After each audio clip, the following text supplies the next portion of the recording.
দাঁতে ব্যথা হলো এমন একটি সমস্যা যা সহ্য করা যায় না একেবারেই।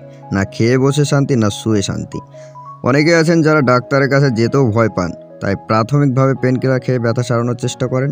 এবার থেকে গাদা গাদা ওষুধ খাওয়ার দরকার নেই, বরং আপনি ঘরোয়া উপায়ে আপনার নিজের দাঁতের ব্যথা সারাতে পারবেন। চলুন জেনে নিই আজকের ভিডিওতে কি নিয়ম মেনে চলতে হবে আপনার দাঁতের ব্যথা কমানোর জন্য, বা কোন টিপসগুলো ফলো করতে হবে। সো আজকের ভিডিওতে 7টি টিপস বলবো, যে 7টি টিপসগুলো ফলো করলে আপনার দাঁতের ব্যথা অতি শীঘ্রই কমাতে পারবেন। চলুন জেনে নেওয়া যাক। নাম্বার 1, পেঁয়াজ। পেঁয়াজের অ্যান্টিসেপটিক গুণ যে কোনো ক্ষতস্থান বা ব্যথা সারাতে দারুণ কার্যকারী। দাঁতে ব্যথা হলে এক টুকরো কাঁচা পেঁয়াজ চিবিয়ে খান। যদি বেশি ঝাঁজ লাগে তবে আপনি পেঁয়াজকে কুচি করে কেটে দাঁতের উপরে রাখতে পারেন কিছুক্ষণ।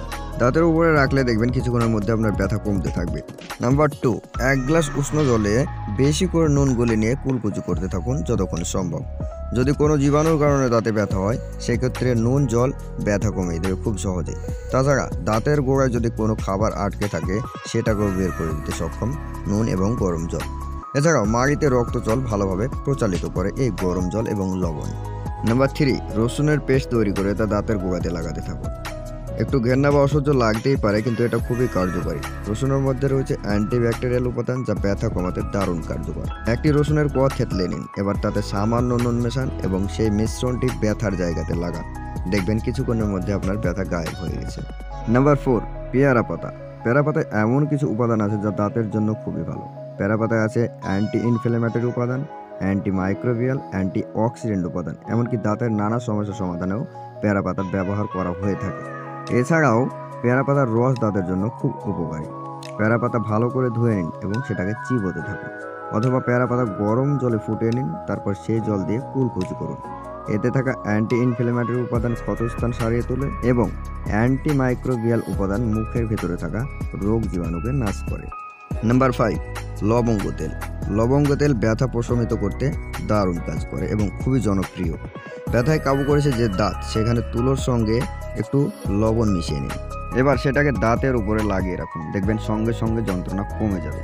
Number 6, antibacterial mouthwash. দাঁতের ব্যথা হলে মুখে দুর্গন্ধ হওয়াটা স্বাভাবিক। এর জন্য পুদিনা পাতার মিন্স মাউথওয়াশ ব্যবহার করতে পারেন। এছাড়া পুদিনা পাতা রয়েছে অ্যান্টিসেপটিক বৈশিষ্ট্য, যা দাঁতের চারপাশে প্লাক তৈরিতে বাধা তৈরি করে এবং সংক্রমণের হাত থেকে রক্ষা করে। Number 7, cold compress. শুধু দাঁতই নয়, শরীরের যে কোনো ব্যথা উপশম করতে কোল্ড কম্প্রেস ব্যবহার করতে পারেন।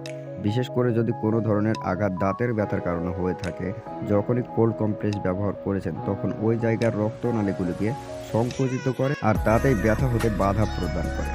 ঠান্ডা লাগা বা যে কোনো প্রভাব এবং প্রদাহ কমাতে দারুণভাবে কাজ করে এই কোল্ড কম্প্রেস। যদি দেখেন যে এই টিপসগুলো ফলো করার পরে আপনার দাঁতের ব্যথা কমছে না, তাহলে অবশ্যই একজন ডাক্তারের পরামর্শ নেবেন। ভালো থাকবেন, সুস্থ থাকবেন এবং নিজের যত্ন নেবেন।